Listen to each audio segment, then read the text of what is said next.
మంత్రి పొంగులేటి శ్రీనివాసరెడ్డి ఖమ్మం జిల్లా Kusumanchi MLA camp కార్యాలయంలో సమీక్ష నిర్వహించారు. ప్రభుత్వ పాఠశాలలు, కళాశాలల హెడ్ మాస్టర్లు, ప్రిన్సిపాల్స్తో సమావేశం నిర్వహించారు. విద్యార్థులను తీర్చిదిద్దడంలో ఉపాధ్యాయులు కీలక పాత్ర పోషించాలని మంత్రి సూచించారు. ప్రభుత్వ పాఠశాలల్లో విద్యా ప్రమాణాలు మెరుగుపరచాలన్నారు. నియోజకవర్గంలో ప్రభుత్వ బడులకు నడిచి వచ్చే విద్యార్థులకు తమ పిఎస్ఆర్ చారిటబుల్ ట్రస్ట్ ద్వారా సైకిల్ కొనిస్తామని ప్రకటించారు. విద్యార్థులు మద్యం, మత్తు పదార్థాలకు దూరంగా ఉండే విధంగా చూడాలన్నారు. రాష్ట్ర వ్యాప్తంగా అమ్మ ఆదర్శ పాఠశాలలకు 650 కోట్లు కేటాయించినట్లు మంత్రి పొంగులేటి చెప్పారు.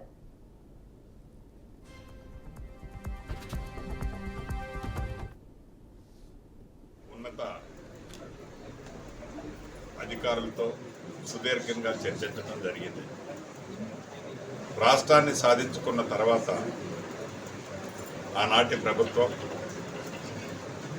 కొత్త రాష్ట్రంలో విద్యకి అద్భుతంగా మేము చేశాం. వందలాదిగా రెసిడెన్షియల్ స్కూల్స్ పెట్టాం.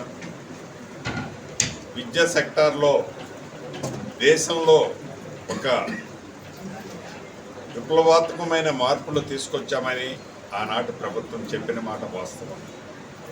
కానీ గ్రౌండ్లోకి రియల్గా చూస్తే మేడి పండులా ఉంది తప్ప ఫలితాలు కనిపించటం లే.